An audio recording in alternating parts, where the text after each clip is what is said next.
다음 편지 보겠습니다. 부추밀 계신에게 답한 대의 편지 세 번째. 부추밀 계신에게 답한 대의 편지 세 번째 보겠습니다. 참 대해가 애를 쓴 것 같아요. 부추밀을 깨우치기 위해서 편지를 세 번째 보내고 있는데, 자, 편지에서 처음 공부할 때 잠시 정좌해 보니 공부가 참으로 잘 된다, 이렇게 말을 했어요. 처음 공부할 때 잠시 정좌해 보니 이렇게 바르게 이렇게 앉아봤다는 거죠. 이렇게 앉아서 좌선을 해보니까 공부가 참으로 잘 된다.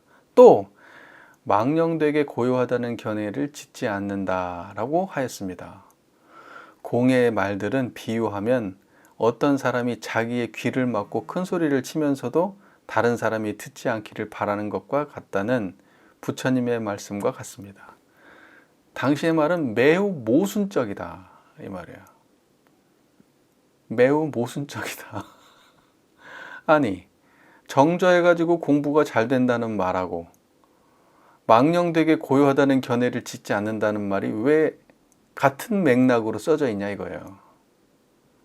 그거는 지금 다른 얘기를 하고 앉아 있는데, 그러면 정좌하지 않으면, 그러면 고요하다, 정좌하지 않으면은 고요해지지도 않고 망령된 견해를 짓지도 않는다는 얘기인가.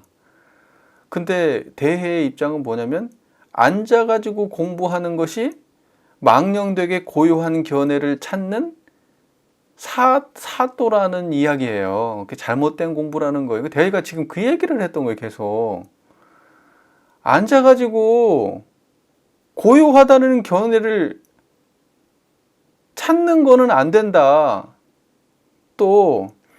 근데 또 뭐냐면 고요하다는 견해를 짓지 않는다라고 부추밀이 얘기하면은, 그 얘기는 뭐냐면 깨달은 사람이 이야기하면은 그 얘기 틀린 말이 아닌데, 부추밀이 고요하다는 견해를 짓지 않는다라고 얘기하는 것도 아마 대해는 망상으로 받아들였을 거예요.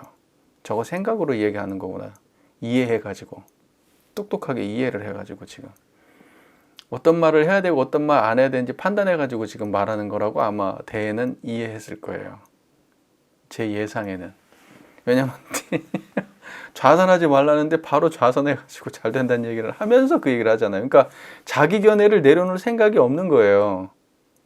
왜냐면 자기 체험이 있기 때문에 그런 거예요. 뭔 말인지 아시죠? 그러니까 이런 경우가 많다니까. 이래서 안 된다고. 자기가 뭔가 경험하고 시간을 투자해가지고 몇 년 하고 노력한 게 있으면 못 내려놔요, 잘. 그게 이해가 된다 하더라도, 아무리 권위자가 있다 하더라도 못 내려놓는다니까요, 잘. 신심이라는 건, 우리가 대종사님에 대해서 우리가 나름대로 막 갖가지 여러 가지의 공부를 했다 그래도 대종사님이 법문에서 그거 그렇게 하면 안 돼 라는 문장이 있잖아요. 그러면 내가 틀렸나 보다, 그러고 그냥 아무렇지 않게 버려버려야 되거든요. 수십 년을 공부했어도 아무렇지 않게, 내가 좌설을 수십 년을 해가지고 막 고요함을 찾고 뭐 했는데, 대종사께서 망념과 진성을 설명, 진효의 본성, 이건 진효의 본성은 아닌데? 그럼 내가 뻘짓했네 지금까지 수십 년을. 에이, 잘못했구나. 그리고 그냥 수십 년을 했어도 아무렇지 않게 버려버려야 되거든요. 그런 사람들이 신심 있는 사람들이에요. 대부분의 사람들은 어떻게 하냐면요, 대종사님의 말을 비틀어서 방어해요. 자기 체험을 방어합니다. 네, 이거 심각해요. 어차피 그래봐야 안 되거든요. 안 되는데 끝까지 방어해요. 네. 자, 그러니까는 저가 만약에 예를 들면은 이렇게 뭐 유튜브를 통해서 강의를 엄청 많은 말들을 했는데, 근데 대종사님의 법문을 딱 보니까 내가 설명 잘못한 부분이 나왔어. 그럼 어떻게 해야 돼요? 모른 체 하고 있어야 돼요? 어차피 사람들 모를 거니까. 모른 체 하고 있을까? 그러면 안 되지. 제가 그동안에 이 부분에 대해서 이렇게 설명을 했는데, 대종사님의 이 법문을 확인해 보니까 제가 이 견해가 상당히 잘못됐다는 것을 발견했습니다. 그 전에 혹시라도 이러한 식으로 제가 설명한 게 있다면은 이거를 수정해 주십시오. 제가 잘 몰라서 그때 그렇게 설명했었습니다 라고 얘기를 해야지 내가. 그렇게 안 하면 내가 나쁜 놈이지. 비겁한 놈이고 뭔 부귀영화를 노리겠다고 내 견해가 뭐 그렇게 대단하다고 그걸 지켜요. 아니면 그냥 빨리 내려놓으면 되지. 대종사님 말씀에서 딱 부딪혀가지고 아니면 바로 내려놔야지. 아닌 사람 많아요. 특히 학자들이 안 그래. 이 학자들이 공부를 안 하니까 신심도 없고 그러다 보니까 자기네들이 어떤 가설을 세워가지고 뭐 하나를 주장하면은 못 바꿔요. 그거 관련해서 논문을 이미 여러 개 썼거든. 싹 폐기 처분해야 되거든. 못 바꿔요, 못 바꿔.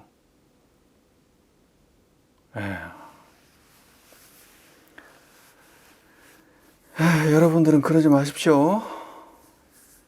네, 잘못된 거 있으면 바로바로 수정하십시오. 그래야 떳떳해요. 떳떳해요. 네. 자, 그러면서 비유하면 어떤 사람이 자기 귀를 막고 큰 소리를 막 쳐. 근데 다른 사람들이 다 듣지 안 들려, 그게? 다 들리지. 그러니까 자기를 속이는 일이에요, 그게. 자기를 속이는 일이고. 자, 보세요. 부처님의 말씀과 참으로 이것은 스스로 장애를 만들 뿐입니다. 만약 생사의 마음을 타파하지 못하면, 자, 생사의 마음이 망령되게 고요하다는 견해를 짓지 않는다. 지금 이것이 어떤 면에서 볼 때는 맞는 말 같지만 이것도 지금 생사심에 걸려 있다고 보는 거예요. 왜? 이것을 얻은 걸 어떻게 해서 얻었냐? 정조해가지고 공부를 해서 얻은 거기 때문에요. 정조해서 공부해서 얻은 거는 원래 있던 거를 찾은 게 아니고 무언가 상태를 만들어낸 거예요, 인위적으로. 자, 만약 생사의 마음을 타파하지 못하면 평소에 하루 종일 흐리멍텅한 것이 마치 아직 혼이 흩어지지 않은 송장과 같을 뿐입니다. 다시 무슨 고요함을 이해하고 시끄러움을 이해하는 한가한 공부를 찾고 있겠습니까? 그러니까 뭐냐면 이거는 시끄러운 거하고도 관계없고 한가한 거하고도 관계없어요. 고요함하고도 관계없어요. 뭔 말인지 이해가 되세요? 여러분, 이 소리 듣잖아요. 이것이 어떤 사람한테는 시끄러울 거 아니에요. 시끄러운데 청정하잖아요. 맞아요? 그리고 고요하면 그 고요한 것은 어디서 드러내요? 청정한 자리가 드러내잖아요. 그러니까 이거는 시끄럽고 고요함은 둘 다 경계이지 시끄럽고 고요함이 깨달음을 가로막을 수가 없어요. 네, 뭔 말인지 이해가 되시잖아요. 그러니까 다시 무슨 고요함을 이해하고 시끄러움을 이해하는 한가한 공부를 찾고 있냐. 지금 이 마음을 보면 되지. 지금 청정한 이 자리를 그냥 바로 직시하면 되고 바로 그 자리를 대면하면 되는 거지. 이거 말고 무슨 딴 공부가 있냐는 거예요. 무슨 시끄러움을 얘기하고 무슨 고요함을 얘기하고 그런 얘기를 뭐 하려고 해. 아무 의미 없는 얘기라는 거예요. 깨달음하고 관계가 없는 얘기. 그런데 많은 사람들이 깨달음은 시끄러움에서 고요함으로 이행하는 거라고 생각하는 거예요. 예. 뭔가 막 있는 것에서 없는 쪽으로 이행하는 거라고 생각하는 거예요. 그거 잘못됐다는 얘기예요, 그게. 엉뚱한 거가, 그거 생멸심이란 말이에요, 그게 다. 그러니까 지금 제가 하는 말은요, 처음부터 끝까지 똑같은 말만 하고 있는 거예요. 원불교 따지면 유상하고 무상 얘기만 반복해서 하고 앉아있는 거예요. 자, 열반경을 설하는 법회에서 백정 광액은 칼을 내려놓고 곧장 성불을 하였다. 백정이라고 해서 백정 광액이라는 사람이 있었나 봐요. 그러니까 이 백정이 칼을 내려놓고 곧장 성불을 했어요. 그러면 백정이 그동안에 그럼 좌선하면서 고요함을 닦았다는 거예요. 지혜로움을 막 닦고 고요함을 닦아서 성불했어요? 아니지. 백정은 그냥 무식한 사람이에요. 그리고 신분상으로도 매우 낮고 거친 사람들이에요. 가장 사회적으로 따지면 가장 하층민이에요. 예, 굉장히 상대도 안 하는 사람들이란 말이에요. 근데 백정이 칼을 놓고 깨달음을 얻었어요. 근데 이 사람은 깨달음에 대해서 들은 적도 없을 거고, 공부를 그동안에 열심히 선을 닦은 적도 없었을 거고, 고요함을 찾은 적도 없었을 거고, 무슨 뭐 고요함이 깨달음이란 생각도 없었을 거예요. 아무런 배운 게 없었을 거예요. 그런데 성불을 했어요. 그러니까 그 성불이라고 하는 거는 무엇을 쌓아서 성불한다는 것이 아니라는 뜻이잖아요. 법문을 듣고 쌓아서 성불하는 게 아니라 다만 내가 하고 있는 그 모든 짓거리가 아무리 저열한 짓을 하고 있다고 하더라도 백정이 저열한 건 아니지. 그걸 갖다가 우리 사 먹고 사는데 우리가 다. 어쨌든 그 시절에는 그랬던 거니까. 어쨌든 그런 사람이라 하더라도 부처님하고 조금도 다르지 않은 마음을 쓰고 있었던 거예요. 그 사람의 내면은 하나도 차이가 나지 않는다고요. 백정에 탈을 쓰고 백정일을 할 뿐이지 탈을 벗고 나면 그 안에는 이미 부처였던 거예요. 부처는 부처의 탈을 쓰고 부처는 부처의 탈을 쓰고 부처의 역할을 하고 백정은 부처이지만 백정의 탈을 쓰고 백정 역할을 할 뿐이에요. 청정한 이 자리는 어떠한 가면이 씌워지면 그 역할에 충실하게 역할을 드러낼 뿐이지, 이 청정한 이 자리가 가면으로 보여지는 그것의 본질은 아니라고요. 그러니까 생각이라든가 직위라든가 판단이라든가 경험이라든가 느낌이라든가 감정이라든가 이런 것들은 이것은 지금 가면 같은 거예요. 실제 본질이 아니라고. 뭔 말인지 이해되시죠? 청정은 그게 본질이에요. 다 거기서 일어나고 사라지는 것들이에요. 근데 어느 순간 소를 잡다가 고기를 썰다가 문득 깨쳤단 말이에요. 문득 깨쳤어. 그런 말 있잖아요. 우리 대종경에 나오잖아요. 어떤 사람이 고기를 사러 갔는데 정한 대로 떼어주시오. 그러니까 백정이 고기에다가 칼을 팍 꽂아놓고 어디가 도대체 정하고 어디가 추하냐 이렇게 하니까 추하고 정한 데가 어디지? 하고 깨쳤어. 그 얘기 나오잖아요. 대종경에. 자, 다음 문장을 볼게요. 여기에서 이거를 갖다가 인용한 거는 깨달음이라고 하는 거는 그렇게 무언가 수행이라는 방법, 좌선이라는 방법을 쌓아가지고 되는 일이 아니라는 얘기를 하고 싶은 거예요. 그러니까 그런 짓을 통해서 그런 인위적인 행위를 통해서 깨달음을 얻으려고 하지 말라는 뜻이에요. 그거는 또 다른 생멸심 한쪽을 양성할 뿐이에요. 상만 더 키우고 고요함이라고 하는 생멸심을 양성할 뿐이에요. 깨달음하고 관계가 없다는 거예요. 고요함은 생멸심입니다. 이걸 잊지 마세요. 좌선을 통해서 고요함을 양성하면 그거는 생멸심을 양성하는 거지 깨달음하고 관계가 없습니다. 진짜 성품을 양성하는 게 아닌 게 돼요. 그래서 반드시 우리가 좌선을 할 때 양성 공부라고, 물론 양성 공부라고 하지 견성 공부라고 안 하잖아요. 그러면 견성을 한 이후에 양성을 해야 되겠죠.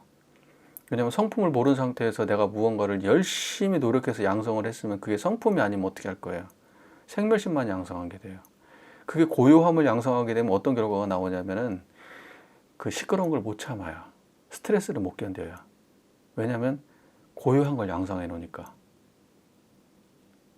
그러니까는 오히려 그 온전하지 못한 사람을 만들어 버려요. 좌선을 오래 하게 되면. 그러니까 오히려 병든 사람이 돼 버린단 말이에요. 그 온전한 사람이 되는 게 아니고 스트레스에 취약한 사람이 돼 버려요. 그러면 그런 사람들은 어떻게 할까요? 스트레스에 취약하기 때문에 그런 어떤 현실 경계 속에서 살아남기가 어렵죠. 그러면 자꾸 뭘 할까요? 계속해서 동굴로 찾아 들어가는 거예요. 자선의 방식으로. 그러면 이제 모르는 사람들이 볼 때는 저 사람이 공부 열심히 하는 사람이구나. 자선 잘한 사람이구나. 이렇게 보여요. 외연으로 보니까. 근데 그 사람들이 경계에 나오면 어때요? 못 견뎌요. 그러면서 좌선 좋아하는 거예요. 좌선 중독자들이 돼요. 중독이 고요함에 중독되는 거예요. 이게 허무맹랑한 소리가 아니고 이게 100%라고 말하긴 그렇지만 99%는 제 말이 맞는 말일 거예요. 그 고요함 중독됩니다. 고요함 중독자들이에요. 좌선 맨날 하루에 막 좌선 안 하면 안 되는 사람들. 우리가 숭배하고 존경해야 될 사람들이 아니에요. 병든 사람들이에요. 뭔 말인지 아시겠어요? 자, 이것이 어찌 고요한 곳에서 공부를 한 결과이겠습니까? 그럼 바로잖아요. 백정 광액이 깨달음을 얻고 성불을 했는데 이게 어떻게 고요한 곳에서 공부한 결과겠냐고. 그 사람의 성불을 어떻게 증명할 건데. 광액이 어찌 초심자가 아니겠습니까? 광액이 초심자란 말이에요. 공께서는 이것을 절대 그렇지 않다고 여기면서 그럴 리가 없어. 광액은 고불이 한 것이지 오늘날의 사람은 이러한 영향이 없다고 할 것입니다. 옛날 부처님이 이 생에 지금 백정으로 와가지고 인연을 못 만났다가 한 방에 깨친 거지. 다 옛날 부처님이 닦아가지고 지금 이 사람 온 거지. 그럴 리가 없어 라고 이야기할 수 있다는 거지. 당신은 아마 그렇게 이해할 수 있다는 거지. 하지만 뭐냐, 광액은 만약 이처럼 본다면, 만약에 그렇게 생각한다면 자신의 수승함을 믿지 못하고 그저 못난 사람으로 만족하는 것입니다. 당신은 이미 깨달음을 얻을 수 있는 존재인데 당신의 존재를 믿지 못하고 그걸 갖다가 계속 미루고 그냥 스스로를 깨닫지 못하는 사람으로 규정하고 그냥 그런 사람으로 살아버리는 것밖에 안 됩니다. 백정광액이라고 하는 사람은 전생부터 수도 없이 닦아가지고 이 생에 깨친 사람이 아니라 그냥 백정이 깨친 겁니다. 라는 얘기예요. 근데 우리가 그런 말 많이 하지 않아요? 이 생에 깨친 거는 전생부터 엄청 닦아와서 깨쳤다고 생각하잖아요. 전생부터 안 닦으면 못 깨친다고 생각하잖아요. 저도 똑같이 그렇게 많이 생각했어요. 예, 지금도 그런 생각이 많이 들어. 내가 전생에 많이 안 닦았나 보다 생각 많이 들어. 근데 그러면 그게 전혀 없냐? 깨치고 안 깨치고의 문제는 내가 볼 때 전생에서 많이 닦고 안 닦고의 문제하고 직접 관계가 있는 건 아니야. 내가 볼 때. 그거는 인연 잘 짓고 못 짓는 데 있는 것 같아. 인연을 잘 지어놓으면 그건 금방 깨쳐. 인연을 못 지어놓으면 깨쳐지는 인연을 못 만나서 늦어지는 거야. 근데 깨치고 난 이후에 그 사람이 공부하는 문제는 전생에 닦아온 데까지 공부해.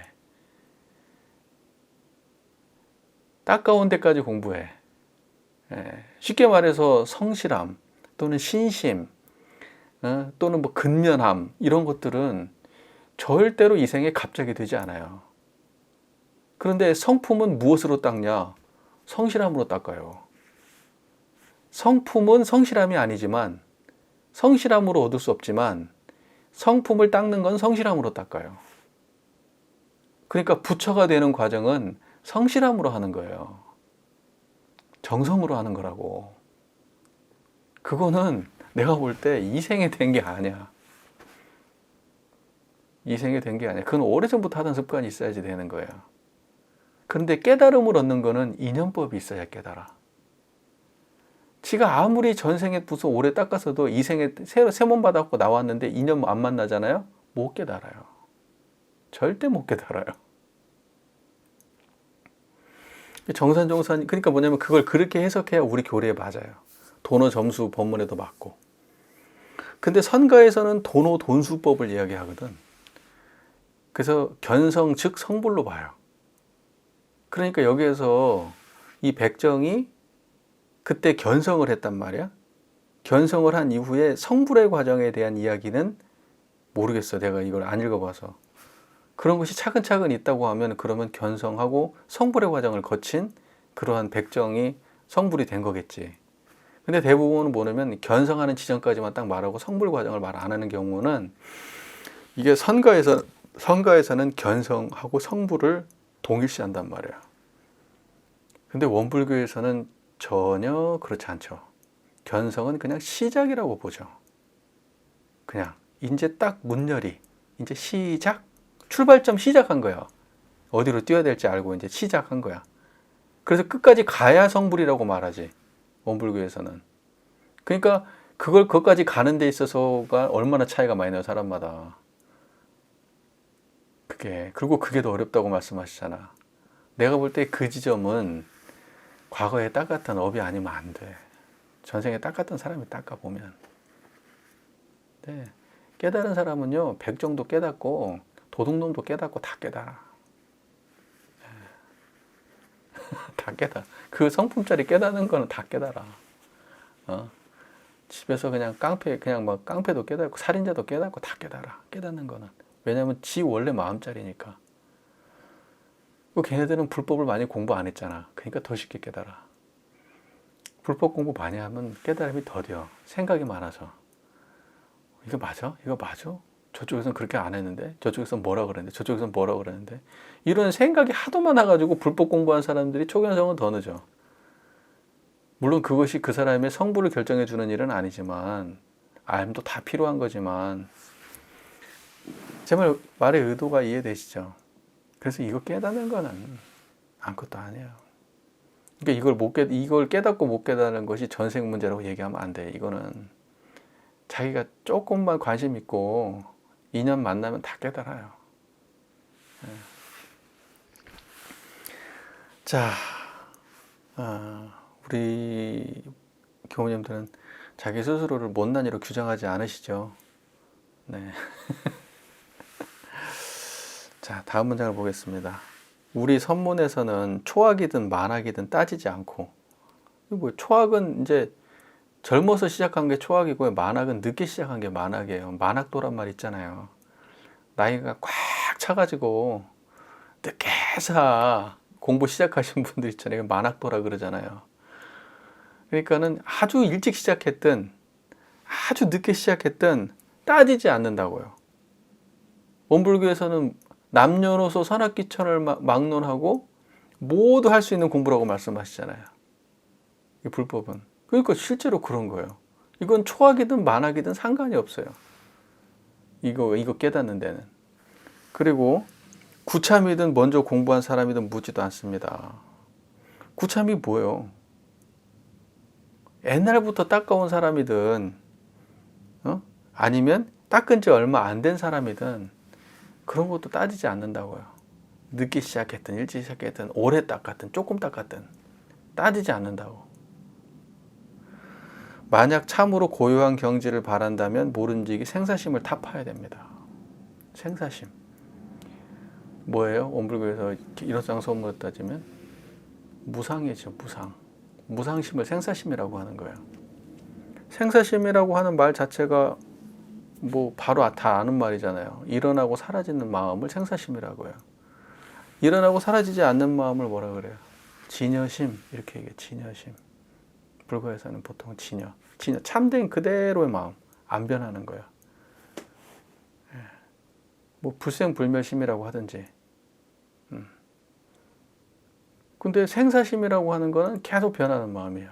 자, 그럼 변하는 마음을 짚어볼까요? 다 아시는 얘기긴 하지만 행복한 마음, 불행한 마음, 옳은 마음, 글타는 생각, 이롭다는 생각, 해롭다는 생각, 손해라는 생각, 그다음 이익이라는 생각, 그다음에 외롭다는 생각, 한가하다는 생각, 아름답다는 생각, 추하다는 생각,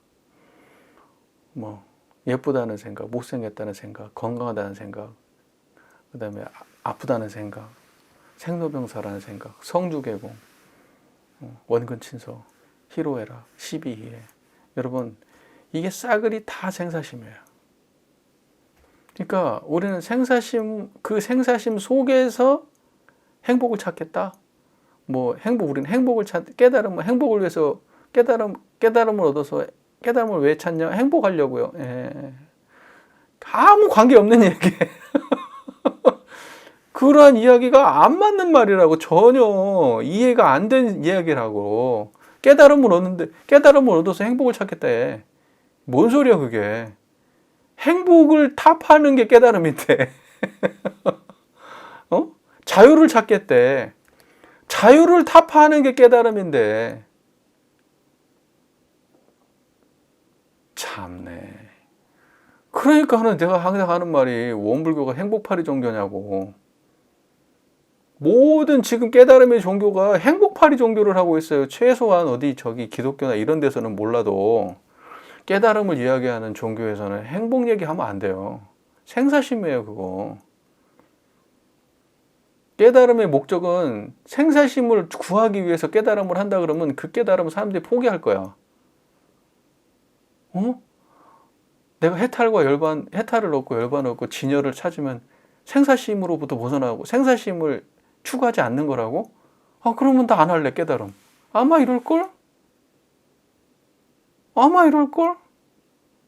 그거 내려놓는다고 하면 그거 추구하는 사람들인데 그래서 공부하는 사람들이 드문 거야. 공부하는 사람이 드문 거고 공부한다고 해봐야 전부 다 생사심 찾는 공부하는 거고 앗경계다 해가지고 역경을 찾아가지고 순경으로 돌리는 그 공부를 하고 앉아 있는 거예요. 순역 경계가 전부 다 흔들리는 마음으로 인식되는 공부를 하는 게 아니고 아, 순경도 역경도 다 흔들리는 마음이구나. 아, 연불법에 나오잖아. 순역 경계 흔들리는 마음을 안정시키는 공부법. 그럼 행복도 흔들리는 마음 일진데 그걸 찾고 앉아 있으니 뭔 공부가 되겠어. 뭔 서원이 서워지고 성불재종을 얘기하겠어. 그러니까 열심히 행복 찾아다니잖아. 영업으로 다니고 놀러 다니고 그런 데는 막 돈 아끼고 다니잖아. 맛있는 거 먹으러 다니고.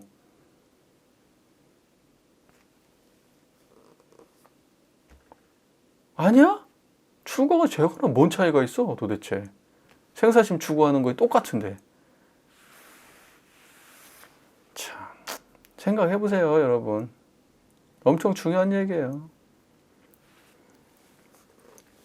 자, 어쨌든 중요한 거는 깨달음의 영역에서는 이 자리는 지식으로 알 수 있는 자리도 아니고 건강으로 알 수 있는 자리고 총명함으로 알 수 있는 자리가 아니에요. 그렇기 때문에 초학이든 만학이든 무슨 구참이든 신참이든 상관이 없어. 가만히 법문을 듣고 있으면 그냥 깨닫게 돼 있는 거야. 누구나 다. 그러기 때문에 부처님 시절에 수많은 막 몇천 명씩 앉혀놓고 수많은 사람들이 막 아라한이 되고 그런 거예요. 부처님 법문 듣고 깨달아서. 뭔 말인지 이해가 되시죠? 그거 아는 거는 아무것도 아니라니까. 그거 아는 거는. 여러분 지금 제 소리 듣고 있는 바로 그 자리가 깨달은 자리야. 저 보는 그 자리가 깨달은 자리지 거기 말고 없다고. 황홀하게 느껴졌어요? 깨달았더니 황홀해요. 깨달았더니 행복해요. 깨달았더니 뭐 평안해요. 네, 전부 다 지금 생사심 체험하고 앉아 있는 거예요. 생사심. 그거 아무 관계 없는데 이 깨달음은. 근데 각자가 자기네들이 처한 번뇌와 자기네들 삶 속에서 벗어나고 싶은 그 자기의 삶의 반대쪽 그것을 생각하면서 깨달음을 구하니까. 어지러운 사람은 고요한 걸 찾을 거고 괴로운 사람은 편안한 걸 찾을 거고 불행한 사람은 행복을 찾을 거고 외로운 사람들은 외롭지 않은 상태를 찾을 거 아니야.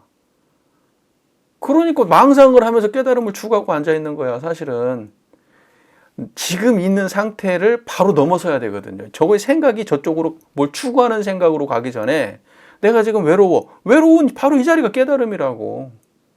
그 깨달음은 어디 있냐고요. 외로운 바로 거기가 깨달음이야. 고통스러운 그 자리가 깨달음이고 행복해 죽겠는 그 자리가 깨달음이고 슬퍼 죽겠는 그 자리가 깨달음이지 깨달음 따로 없어 어디. 그러니까 지금 당한 경계 바로 그 자리에서 깨달음으로 들어가야 돼. 그래야지 바로 거기를 해탈해야 된다고. 한 생각을 건너뛰어 가지고 이것과 다른 세계로 가야 되겠다. 벌써 생사심이 작용한 거잖아. 벌써 망상이 작용한 거예요. 망상 끌려다닌 거예요. 망상 끌려다닌 거. 이거는 우리 원불교 지금 그 일기 공부, 일상수용법 1, 2, 3조 이거 정신 차려야 돼요. 지금 좌선법이고 뭐고 지금 대종사님이 그렇게 써놓지를 않았어. 그런데 모르니까 이론상에 대한 공부가 안 되니까 유상이 뭔지 무상이 뭔지 판단이 안 되니까 그것이 고루 적용이 안 되는 거야. 수행법에. 자, 만약 참으로 고요한 경지를 바란다면, 이때 고요한 경지가 뭐겠어요? 청정한 자리야. 이걸 바란다면, 네가 진짜로 고요한 경지를 바란다면 좌선하지 말고, 고요한 경지를 말한다면 생사심을 타파해야 된다. 생사심을 타파해야 고요한 거야. 예를 들면은 진짜로 극락 자리는 뭐예요? 고락을 초월한 걸 극락이라고 말하잖아요. 무엇이 선이냐? 무엇이 선이냐? 선악을 초월해야 선이잖아요. 그걸 지선이라고 하잖아요. 선악을 초월한 걸 지선이라고, 고락을 초월해야 극락이라고 말하잖아요. 그러니까 뭐냐면 진짜로 고요한 경지를 맛보고 싶어? 그러면 생사심을 타파해야 돼. 그러면 그게 바로 고요한 자리야. 이렇게 말하는 거야. 네가 영원한 행복을 얻고 싶어? 그러면 그 생사심을 타파해야 돼.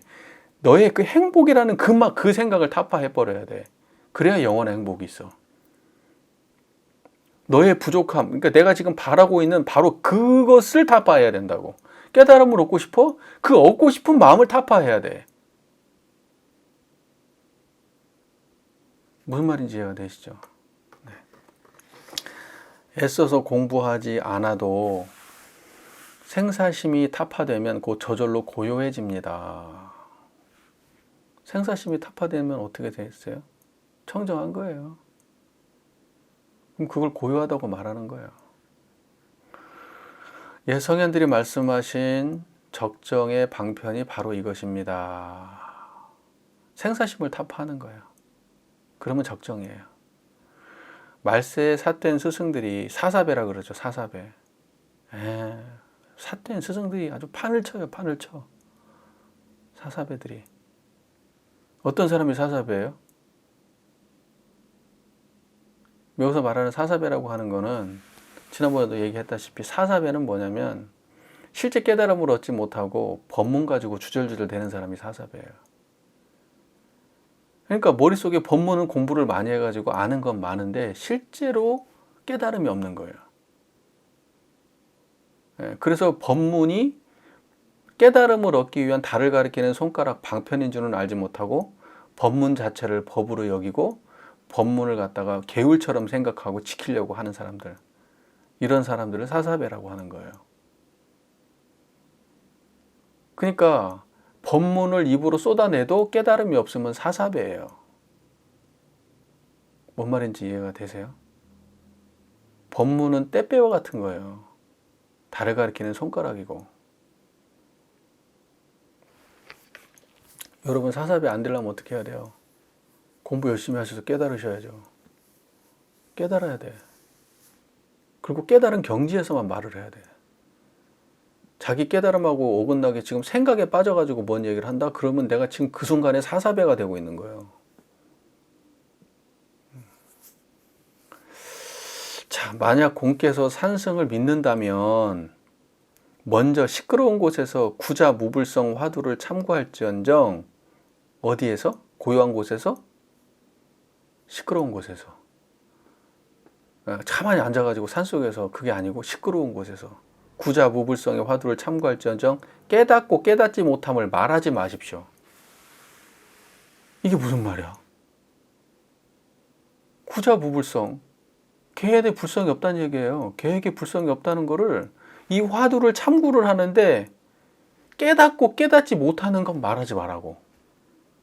깨달았냐 깨닫지 못하냐는 뭐예요? 생사심이에요. 생사심이에요. 그러면 구자 무불성의 화두를 들고 있는 상태는 어떤 상태예요? 깨달음이 유지되는 상태예요. 근데 깨달았냐 못 깨달았냐를 얘기하면 번뇌로 망상으로 떨어지는 거예요. 또다시 생사심을 일으키는 거예요. 자, 저를 보세요. 계획에 불성이 있습니까? 뭐? 이것 말고 딴 거 있어요? 없어요? 없어야 돼요. 계획에 불성이 있습니까? 뭐? 아무것도 없죠? 계획에 불성이 있습니까? 뭐? 이게 끝이어야 돼요. 여기가 끝이라고. 다만 이 상태를 유지하라고. 돼요, 안 돼요? 뭔 말인지 알아듣죠? 그걸 그렇게 유지하라는 얘기예요. 그 뭐 깨달았네, 안 깨달았네. 지금 깨달았네, 안 깨달았네 얘기하는 건 말이지, 그거 그냥 말. 그리고 시끄러운 데 가서도 막 사람들은 그 사람들 시끄러운 데 가가지고 계획에 불성이 있습니까? 뭐, 자 보세요. 계획에는 불성이 없다. 근데 시끄러운 데 가가지고 계획에는 불성이 없다, 계획에는 불성이 없다 하면서 그 연불처럼 외우란 얘기예요? 그 얘기가 아니고, 계획에 불성이 없다 할 때 지금 뚝 끊어진 그 자리 있잖아요. 그 자리를 시끄러운 데서 유지하라는 뜻이에요. 그거를. 시끄러운 데 가서도 계획에 불성이 없다는 그 사실을 그러면 계획에 불성이 없다고 하는 순간 드러난 그 자리를 시끄러운 데 가서도 지키라는 뜻이에요. 고요한 곳에 가서도 그걸 지키고. 그러니까 한마디로 다만 청정한 자리를 떠나지 말란 뜻이에요. 이게 화두 드는 거예요. 화두 든다는 게. 그러니까 지금 화두 잘못 드신 분들 많아요. 이 간화선 하시는 분들 화두 잘못 들어. 왜 이 책을 읽어보면서도 그러는지를 모르겠어요. 우리 같은 경우가 조금 그래도 저는 뭐 이걸 전문적으로 공부한 사람도 아니지만 그래도 대종사님의 법문을 공부하다 보니까 이 얘기 들으면 말귀가 이해가 된단 말이에요, 이게. 아. 근데 이거 모르고 그냥 이거 본 사람들은 무슨 계획에 불성이 없다. 계획에 불성이 있습니까? 뭐 이걸 계속 생각하라는 얘기인가? 이럴 거야, 아마. 마치 우리가 잡념을 갖다 수많은 잡념들, 시끄러운 것들을 연불에 하나에 마치 이렇게 모으듯이 집중해가지고 모으듯이 그렇게 생각할 수도 있다고. 그런 게 아니란 말이에요. 그런 거 아니에요. 어이! 일어나서 앉았다 좀 하고 좀 기지개도 좀 켜, 이렇게. 기지개도 좀 켜고. 더 버텨야지, 지금 얼마.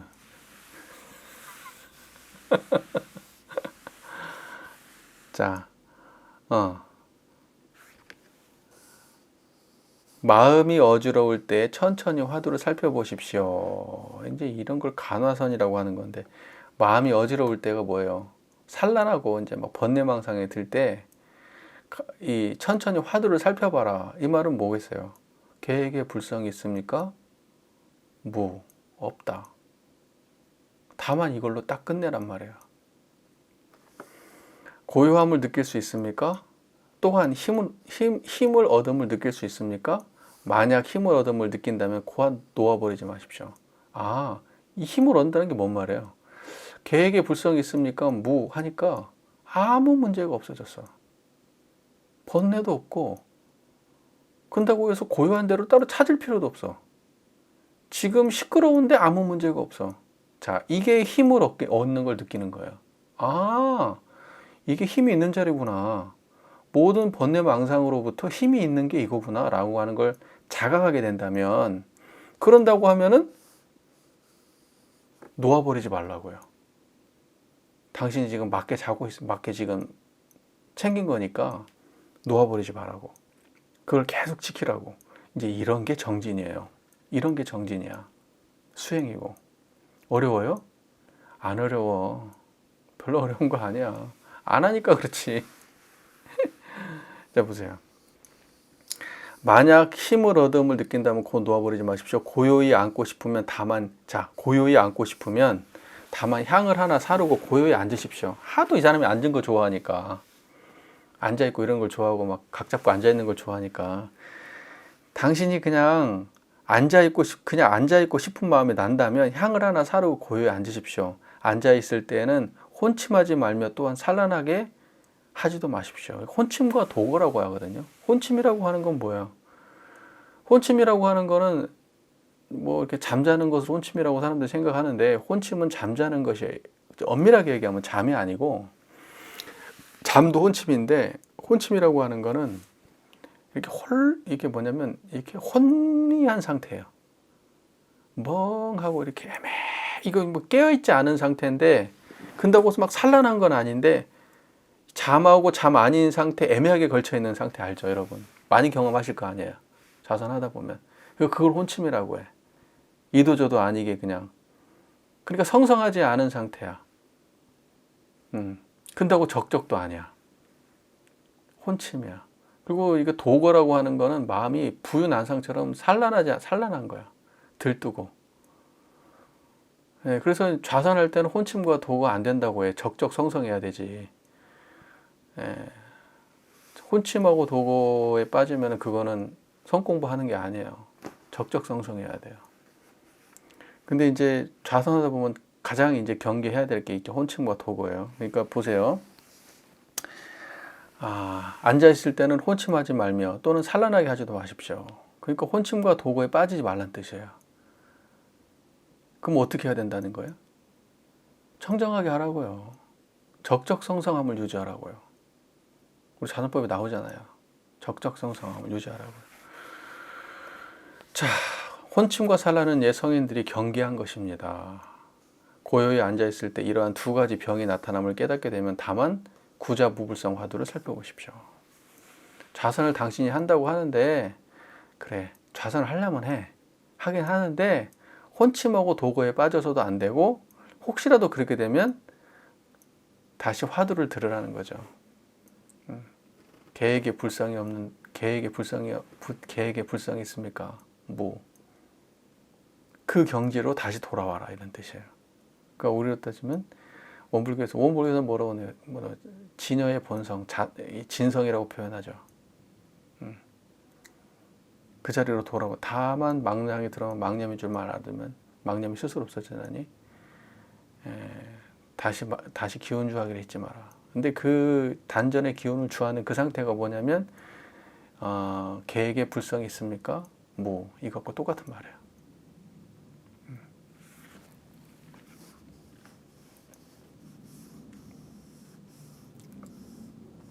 자, 이렇게 하면 두 가지 병은 애써 물리치지 않아도 그 자리에서 안정될 것입니다. 혼침과 도거에서 벗어난다는 거죠. 오래오래 하면 힘을 더 넣는 것이 바로 힘을 얻는 곳이 됨을 깨닫게 될 것입니다. 그때 생력처가 등력처라고 말씀드렸죠. 힘을 더 넣는 그곳이 힘을 얻는 거예요. 그러니까 여러분 청정한 그 자리가 힘을 얻는 곳이지 청정한 그 자리가 힘을 소진하는 곳이 아니에요. 아무 힘아력이 없는 곳이 아니에요. 비우는 그 자리가 가득 채우는 자리고 우리가 마음속에서 잡념이 없어야 우리가 내면에 힘이 커지는 자리고 그릇이 커지는 거예요. 무언가를 쌓으면 절대 그 수양력이 길러지지 않습니다. 쌓는 걸로는 안 되는 거예요. 그거는 힘을 키우는 게 아닙니다. 힘을 약화시키는 거예요. 자꾸 무언가 덜어지고 비워져야지 거기가 힘이 생기는 곳이에요. 치유가 일어나는 곳이고 온전해지는 거예요. 그걸 잊어버리면 안 돼요. 그래서 힘을 더는 것이 힘을 얻는 곳임을 깨닫게 됩니다. 자, 그러면 힘을 더는 곳, 그리고 그것이 힘을 얻는 곳인데 그게 어떻게 하느냐? 계획에 불성이 있습니까? 바로 그 자리예요. 자, 계획에 불성이 있습니까? 지금 그 자리가 지금 이해가 되시죠? 알았다 몰랐다 하지도 할 거 없어요. 그냥 계획에 불성이 있습니까? 계획엔 불성이 없다. 계획엔 불성이 없다. 거기에 어떤 의미도 없어요. 그냥 다만 계획에 불성이 없다. 그냥 그 자리에 직면하는 거예요. 그냥 그 자리에 직면하는 거예요. 그렇게 되면 고요한 곳에서 힘을 써서 공부하지 않더라도 다만 이렇게 하는 것이 공부임을 알게 된다. 뭔가 힘써요 거기? 노력하지 않잖아요. 힘들여가지고 그걸 드는 것도 아니잖아요. 계획에 불성이 있습니까? 힘을 들여? 힘 안 들이잖아. 그 순간에 딱 끊어지고 오직 그 자리가 드러나잖아요. 그렇게 하라는 거야. 그게 공부래. 그렇게 하는 게 공부인 걸 알게 된대요. 그러니까 공부는 그렇게 하는 거예요. 우리가 유상과 무상, 그 유상심, 우리가 정신 수양할 때 분별성과 주착심 없는 경지가 바로 그 자리예요. 양성하는 그 자리가.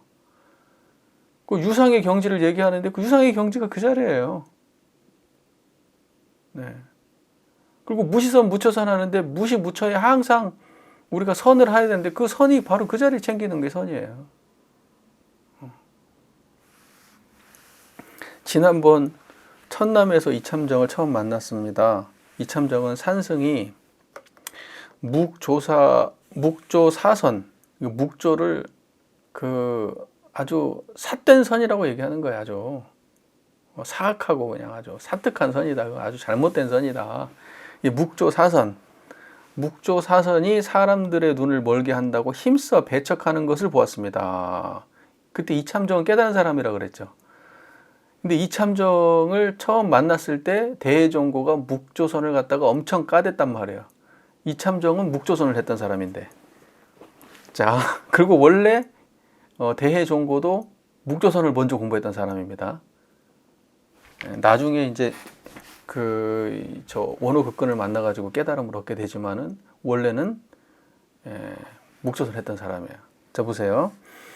이참정은 산승이 묵조사선이 사람들의 눈을 멀게 한다고 힘써 배척하는 것을 보았습니다. 그는 처음에는 불평하면서 의구심과 분노를 일으켰습니다. 화나지. 내가 공부하는 거를 막 까대니까. 그리고 저 사람 진짜 깨달은 거 맞아? 라는 의심도 생기고. 그렇게 했어. 그는 처음에는 불평하면서 의구심과 분노를 일으켰습니다. 그러다가 산승의 정전백수자 화두에 대한 개송을 듣고는 호련히 칠통을 타파했습니다. 보세요. 정전백수자 뭐예요?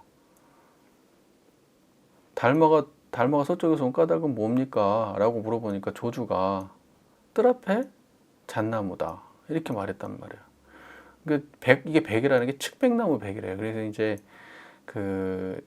잣나무란 뜻이 아니고 측백나무란 뜻이랍니다. 예, 근데 이제 누가 번역을 잘못했나 봐요. 그러니까 이제 뜰 앞에 측백나무예요. 엄밀하게 얘기하면. 근데 그 측백나무도 뭐든 상관없어요. 아무 관계 없는 거예요. 측백나무를 한번 깨닫고 잣나무를 한번 깨닫지 못하고 그런 거 아니에요. 아무 의미 없어요. 그러니까 뜰 앞에 잣나무다. 근데 이제 그거를 듣고 난 다음에 그 다음에 이 사람이 이제 그 깨달음을 그 어두운 깨달음을 갖다가 환히 이제 열었단 말이에요. 그 보세요. 그러면 이것도 똑같아요. 달마가 서쪽에서 온 까닭이 무엇입니까? 뜰 앞에 잣나무.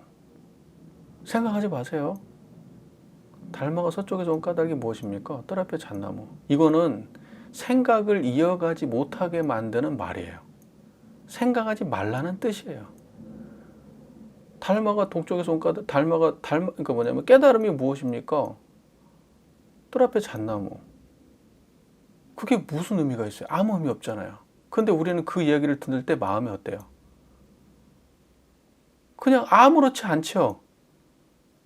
뜰 앞에 잣나무라고 하는 이야기를 듣는 바로 그 자리가 드러나 있잖아요. 이렇게. 그러니까 그게 답이에요. 그게 답이란 말이에요. 그러니까 이거에 대해서 분석하고 생각하면은 그러면 이거는 완전히 그냥 7만 8천리 멀어, 10만 8천리 멀어지는 거예요, 이게. 뜰 앞에 잣나무라는 건 어떤 의미이고 막 해석을 하면은 그거는 선불교에 대해서 1도 이해 못한 거예요. 0.1도. 간화선이 뭔 말인지도 전혀 이해 못한 거예요. 그렇게 해석하지 말란 뜻이에요, 그게.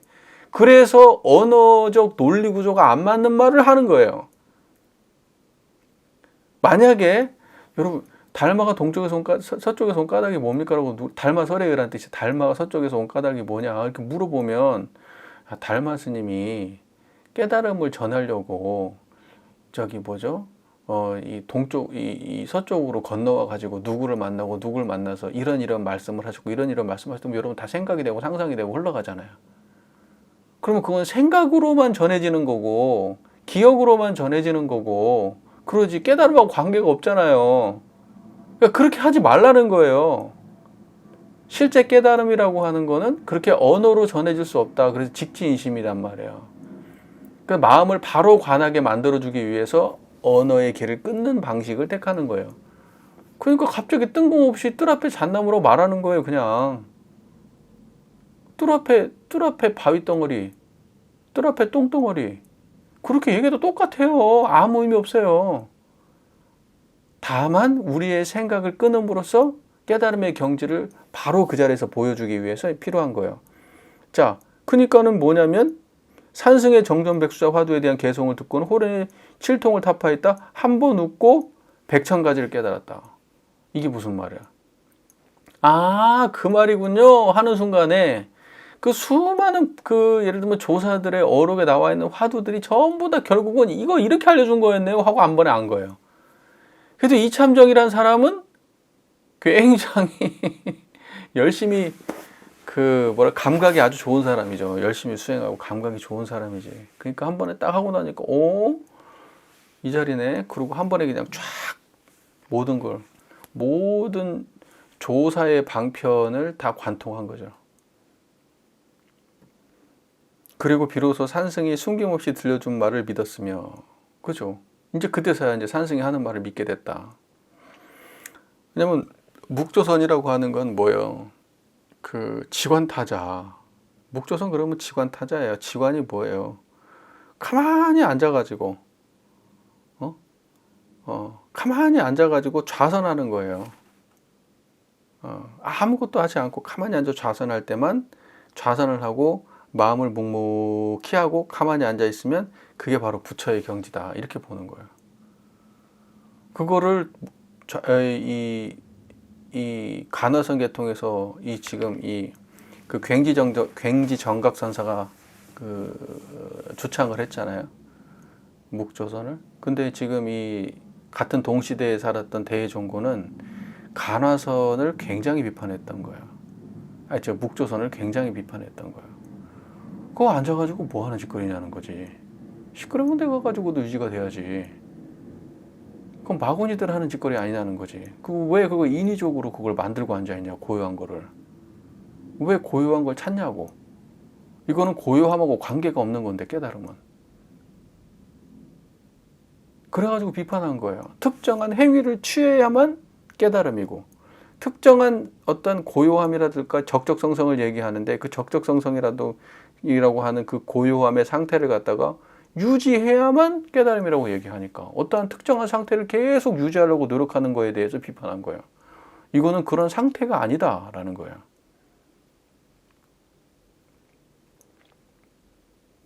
뭔 말인지 이해가 되세요? 네. 자, 그리고 비로소 산승이 숨김없이 들려준 말을 믿었으며 추호도 속임이 없었습니다. 또한 인상과 아상으로 다투지 않고 바로 산승에게 참회하였습니다. 자기가 이제 알고 나니까 처음에는 이제 막 비판하고 막 울그락불그락하고 막 이제 싫어하고 막 싸우다가 자기가 이제 알고 나니까 어떻게 했어요? 바로 자기 안에 있는 그 인상, 아상 이런 거 갖다가 다 내려놓고 자기 상을 다 내려놓고 산승에게 참회를 했다. 사죄를 한 거죠. 내가 잘못 알았다. 당신을 의심했다. 이러면서 이 사람이 지금 그곳에 있으니 그것이 사실인지 물어보시기 바랍니다. 이 사람은 누구예요? 이참정을 말하는 거겠죠. 이참정이 거기 있으니까 당신이 가가지고 한번 물어봐라. 이거에 대해서 사실인지 아닌지. 도겸상자가 이미 복당으로 출발하였는데 도착했는지 궁금합니다. 이 사람은 참선하면서 온갖 어려움을 겪었습니다. 또한 일찍이 10여 년 동안 고선에 빠져 있었다. 고선은 이제 바짝 마른 선이란 뜻이에요. 바짝 말라가지고. 그게 무슨 말이겠어요? 앉아가지고 생기가 없는 그런 죽은 선을 했다는 거예요. 고선에 빠져 있다가 근년에 비로소 안락한 경지를 얻었습니다. 그러니까 이 사람도 도겸상자라는 사람도 이제 깨달음을 얻었다는 거예요. 그를 만나거든 어떻게 공부해야 하는지 물어보십시오. 그도 일찍이 나그네 노릇을 하였기에 나그네를 무척 불쌍히 여길 것입니다. 반드시 지극정성으로 털어놓을 것입니다. 그러면서 이제 도겸상자하고도 인연도 맺어주고 그 사람하고도 얘기해보고 이참정하고도 얘기를 해봐라. 그 두 사람 다 깨친 사람이다. 그리고 특히나 도겸상자 같은 사람은 당신하고 똑같은 짓을 하는 사람이기 때문에 아마 훨씬 불쌍히 여기고 잘해줄 거다. 자, 그러니까 여러분 공부 어떻게 해야 돼요? 공부 어떻게 해야 돼요? 앉아가지고 좌선하는 걸로 공부해야 돼요? 대종사님 좌선하라 그랬잖아. 그러면 깨달음을 얻기 위한 좌선을 하면 안 되지. 좌선을 하더라도 원불교의 좌선은 깨달음을 얻기 위한 좌선이 아니에요. 그래서 양성이라고 됐잖아. 여기에 나와 있는 모든 내용은 다 견성 얘기야. 견성 얘기. 그러면 대종사님께서 견성은 어떻게 하라 그랬어요? 경전 공부하라 그랬잖아. 의두 성리 연마하라 그랬잖아. 회화하라 그랬잖아. 그런 걸 통해서 견성하라고. 지금 그럼 우리 뭐 하고 있는 거예요? 경전 공부하는 거예요. 여러분들은 이미 우리 교리에 대한 어떤 이해가 있기 때문에 우리 교리 대강 이해가 끝나면은 나머지는 참고로 갖다 보라고 했으니까 참고로 갖다 보고 있는 거지 지금. 우리 거 이해가 안 된 상태에서 이거 보고 있으면 곤란하지. 우리 거 이해 다 한 거 맞아요? 올려놓은 영상들 보셨어요? 네, 보셨죠? 네, 그거의 이해를 기반으로 지금 우리 공부하고 있는 거예요. 안 그러면 지금 대종사님 가르친 대로 안 하고 있는 거야. 나 지금 오버하고 있는 거야, 지금. 여러분 다 같이 공부하신 분들이니까 지금 이거 하는 거예요. 대종사님이 그렇게 하라고 했잖아. 모든 경전을 참고로 갖다 보라고 하지. 참고로 갖다 보는 수준으로 하고 있는 거지. 뭐 지금 우리가 이거 딸딸 파가지고 외우면서 공부하고 있는 거 아니잖아. 근데 참고로 갖다 보면서 어때요? 아니, 그냥 견해가 넓어지잖아. 아, 이런 표현도 쓰고, 이런 표현도 쓰고, 이런 표현도 쓰는구나. 아직 그 전에 알았던 우리가 깊이 들어가가지고 파냈던 그것과 다른 경지를 또 파내고 있는 건 아니에요. 우리가 이미 이론상을 공부하면서 확보했던 그 마음의 경지, 이미 체험하고 알고 있는 그 마음의 경지에 대해서 수많은 다른 언어로 다시 이해해 보는 것일 뿐이에요. 다른 언어를 통해서. 그 이상도 이하도 아니에요. 여러분의 경지는 하나도 달라지지 않아요. 마음의 경지는. 자, 이 이야기를 전체적으로 들어보니까 이제 어때요? 아, 결국은 무지선, 무처선이 가장 큰 법이구나. 무지선법 대명사께서 일상에서 결과적으로 이 자리 챙기는 게, 일심을 이 자리에서 챙기는 게 그게 다구나. 뭐 다른 게 없는 거야. 다른 게 없는 거라고. 그거 말고는 우리가 지금까지 봤던 수많은 경전이 그 외에 다른 얘기를 하는 얘기가 하나도 없어. 다 그 얘기야. 이제 여기에서는 대종고 같은 사람들은 이제 그게 엉뚱하게 하는 사람들을 바로잡는 이야기들이 있는 거지. 그러다 보니까 우리도 엉뚱하게 공부한 시절이 있으니까 이런 것들이 참고가 되는 거고. 그렇죠. 그리고 앞으로 여러분들께서 이런 분들을 만나면 이런 거를 참고한 거를 가지고 잘 가르쳐 드리세요. 그리고 여러분 스스로도 빨리 벗어나시고, 혹시라도 미혹한 지점이 있다면 빨리빨리 벗어나시고. 자, 이 정도 하죠. 수심결에 일에 제한 공안난추라는 말이 있잖아요. 한 티끌이 눈에 들어가면은 허공꽃이 요란하다. 눈을 막 이렇게 비비고 나면 눈에서 막 이렇게 그 왜곡된 그 상이 보이잖아요. 근데 어떻게 하는 것이 우리가 보림하는 공부인가, 깨달음 이후의 공부인가 라고 물었을 때 그것을 대답을 그렇게 했단 말이에요. 그쵸? 그러면 그게 무슨 말이겠어요?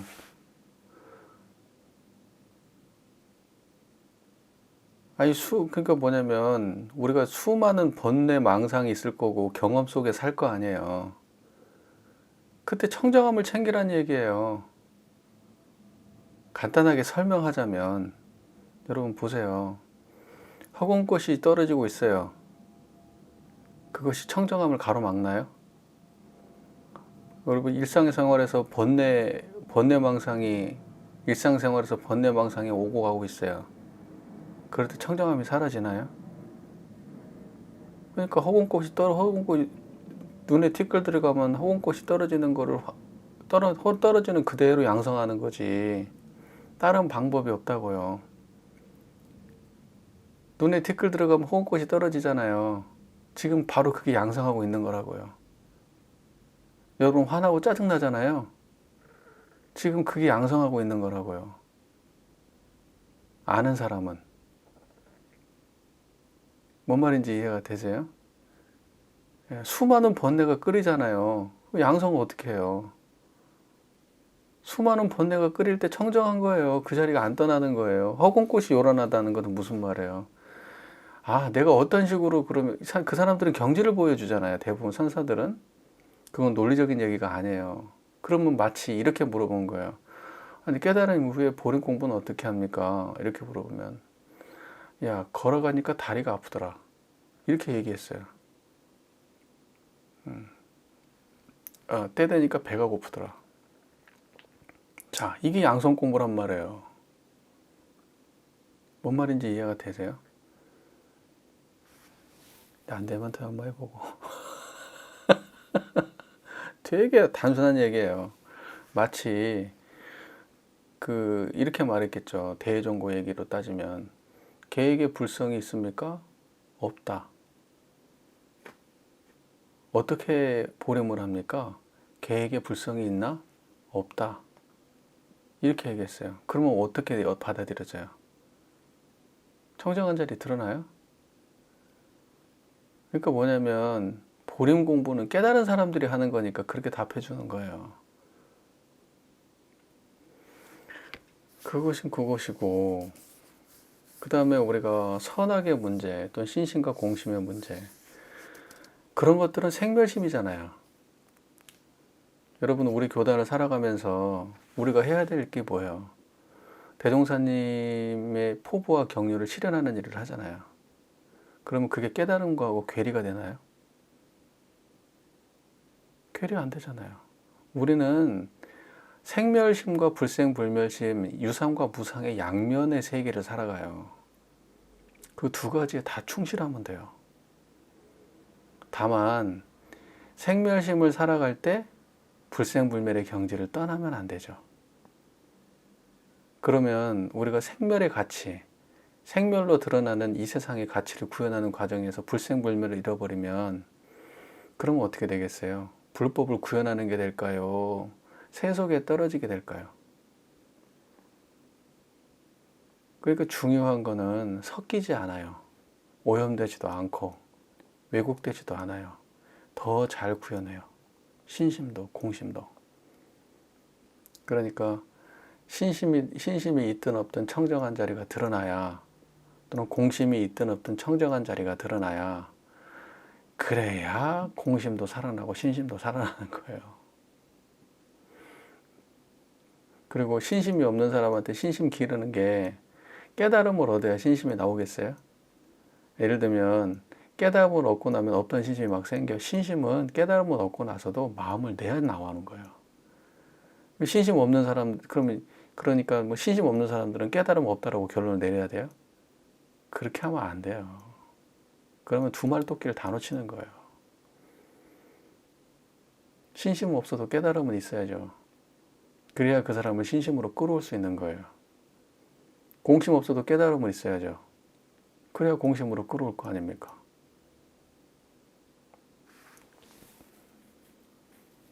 우리의 생멸의 경계는, 그거는 생멸심은 생각을 내고 이해를 하고 설득을 하고 공부를 해서 키워지는 거예요. 수많은 인연들이 맺어지고 또는 부정적인 인식보다는 긍정적인 인식이 많아지면서 키워지는 거예요.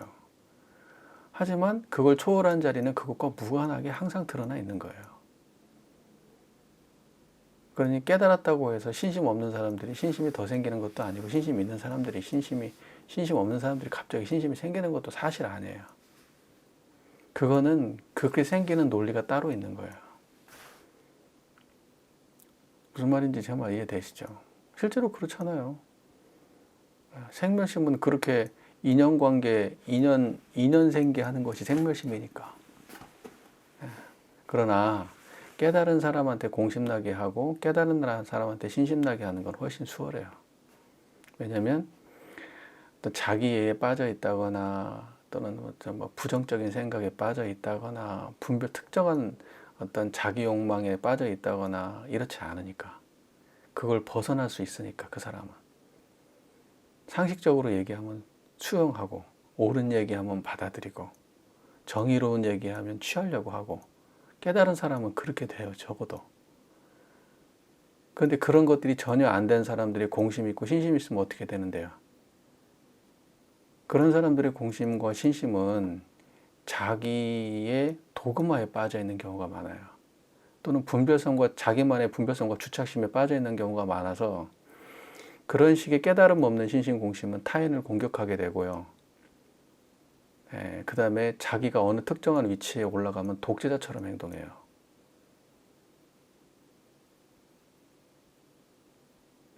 그런 경우가 허다해요. 허다하다고. 그래서 생멸심의 원리와 그 다음에 불생불멸의 원리가 달라요. 생멸심은 공심이든 신심이든 우리가 훌륭하게 생각하는 좋은 가치들은, 그런 가치들은 수많은 인연관계와 어떤 배움을 통해서 형성이 되는 것이고, 또 그것이 잘 형성되려고 하면 그것이 제대로 된 신심이고 공심으로 자라나기 위해서는 깨달음의 기반이 반드시 있어야 되는 거고요. 생멸심은 아무리 훌륭한 거라고 해도 일단 세워놓으면 분별성과 주착심이에요. 그러니까 깨달음이 없는 상태에서는 예를 들면 선한 마음이라고 하는 것도 언제든지 악하게 바뀔 수 있어요. 그게 생멸심의 본질이 그래요. 훌륭한 신심이라고 해도 어느 순간에는 굉장히 훌륭하게 보이지만 다른 곳에 갖다 놓으면 굉장히 파괴적이고 독선적이 될 수 있어요. 깨달음이 없으면 그래요. 이용하는 데 있어서 한계가 분명히 지워지게 되어 있습니다. 그거 생각해 보세요, 스스로. 가풍이 있는 거예요. 원불교는 원불교의 가풍이 있죠. 그거를 지키는 건 굉장히 중요한 일이죠. 그리고 사실 그 불가에서 그 부처님 당대 율장을 읽어봐도 그 같이 살 수 없는 큰 죄를 지은 그런 케이스가 뭐냐면은 단체의 규율을 손상시킨 자들이에요. 그거는 그 승가에 굉장한 해악이 되기 때문에 그런 사람들은 추방하거든요. 그러니까 원불교에서도 사실은 뭐냐면 과거 부처님 시절로 따지면 만약에 대동사께서 아침에 좌선을 해라 근데 좌선 안 하잖아요. 그럼 추방해요. 추방해야 돼요. 그런 사람들은. 또 원불교 집단에 대해서 그 자기의 분별주착에 빠져가지고 일방적으로 폄훼하는 말을 하고 다니면요 쫓겨나야 돼요. 원래 그런 사람들은. 왜냐하면 그 승가의 그 청정 승가의 사람들한테 혼란을 주고 순수하게 공부하는 사람들을 그 잘못 인도할 수 있기 때문에 굉장히 큰 죄예요. 엄청 큰 죄입니다.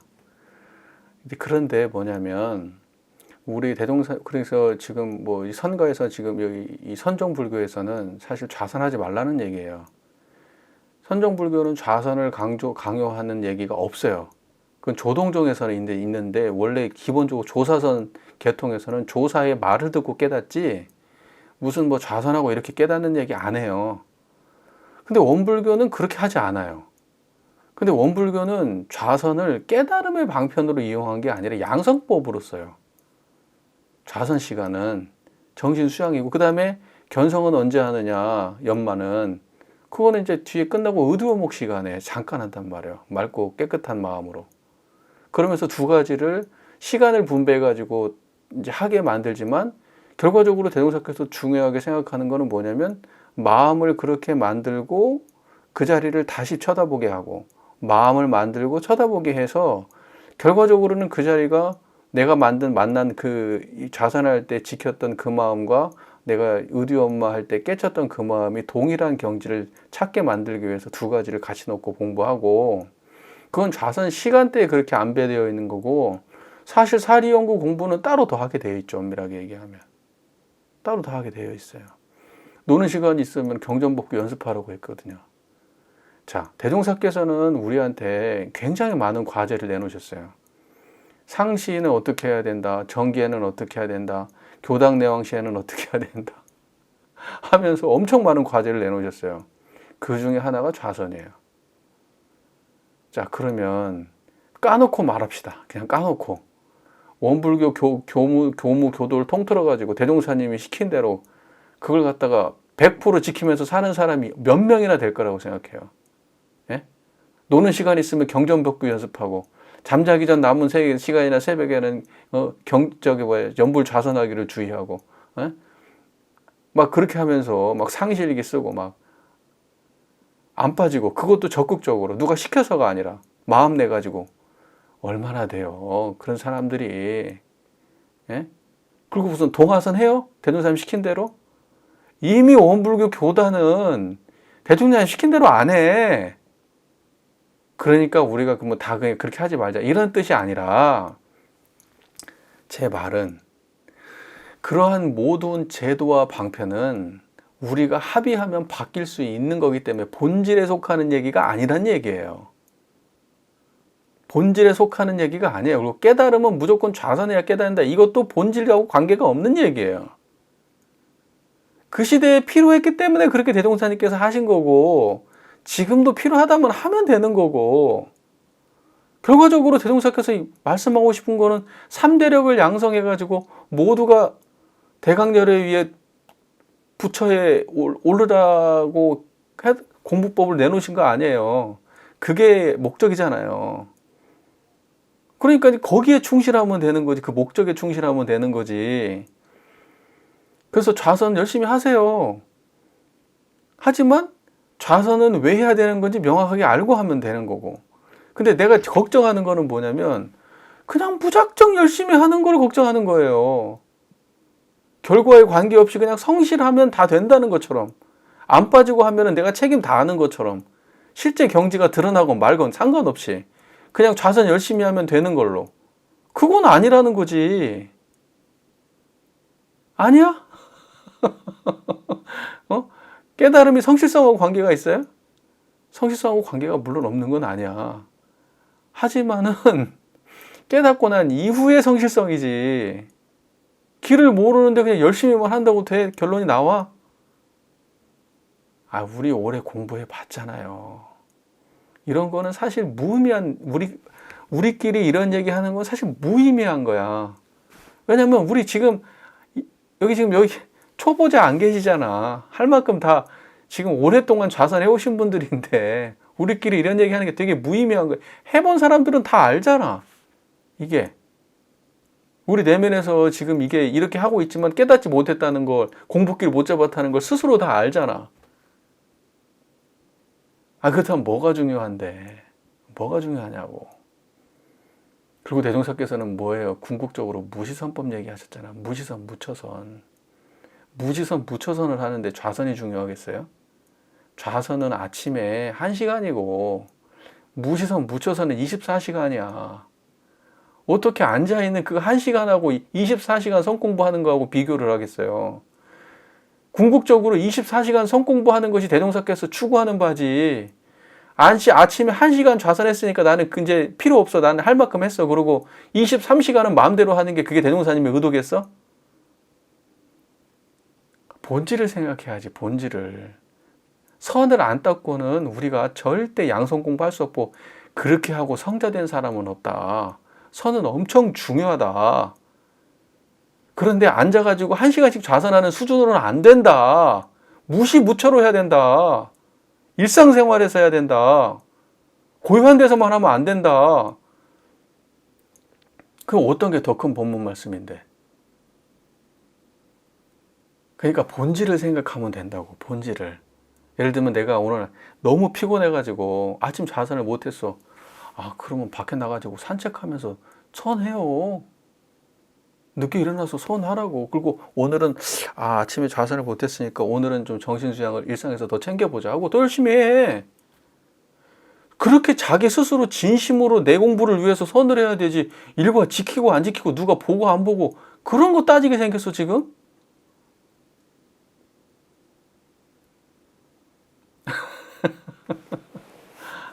아니야?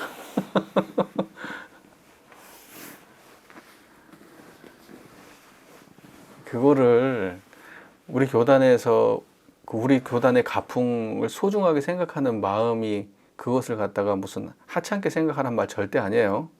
그거 중요하게 생각하고 할 수 있으면 다 하는 게 좋아요. 하지만 죄책감 가질 필요는 없다는 얘기를 하는 거예요. 죄책감을 가질 필요는 없다고요. 그냥 빠졌으면 내가 좀 챙겨야 해서 다시 또 더 해야 되겠다. 이런 마음을 내면 돼요.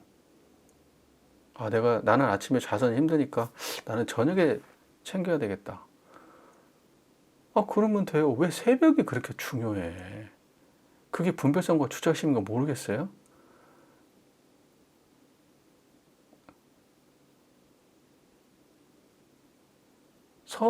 선이 추구하고자 하는, 좌선이 추구자, 정신수양이 추구자, 분별성과 주착심이 없는 경지를 양성하는 그 문제를 우리가 얼마나 열심히 노력하고 정진하느냐, 그걸 따져야 되지. 모두가 일어나는 시간에 같이 못 일어났다, 모두가 해야 될 시간에 못했다고 하는 것 때문에 죄책감 느껴야 되냐고. 그러진 마시라고. 근데 그렇게 만들었어. 체크를 그렇게 하라고 하잖아. 총 하루에 정신수양 시간 얼마인지 이렇게 체크하지 않잖아. 아침 좌선했어 안 했어 이렇게 따지잖아 지금. 그러니까 지금 그렇게 느껴질 수밖에 없지. 그렇게 느껴질 수밖에 없는 우리가 환경에 있지만 스스로를 그렇게 올가매면서 불필요한 잡념을 끓이진 마세요. 예, 그리고 그거는 우리 대한민국 안에서의 문제이고, 예를 들면 외국에서 그렇게 한다 그러면 그 외국에 또 맞는 그러한 또 그 사람들한테, 외국의 사람들한테 자연스럽고 쉽게 받아들일 수 있는 길을 또 찾아야 돼. 그리고 무지성법이 더 큰 공부지 좌선법이 큰 공부 아니에요. 그 좌선법보다 연불이 더 중요해. 내가 볼 때는 연불이 더 대중적이고, 좌선은요 앉아가지고 졸거나 잡념 끓이거나 그러면서 시간 보내기 십상이에요. 실제로 수양력이 안 커요. 막상 어려워. 좌선이 1시간씩만 앉아있기가. 그러니까 그게 대중적이 되기 쉽지 않아. 그런다고 해서 그것이 경지가 다른 것도 아니잖아. 연불하고 좌선이. 근데 그냥 좌선에다가 그냥 막 마치 막 절대적 절대성을 부여해가지고 막 좌선하면 안 될 것처럼 그러고 앉아있으니까 좀 문제가 있긴 있지. 지금 왜곡되어 있잖아요. 대명사인 교법이 마치 차이가 있는 것처럼.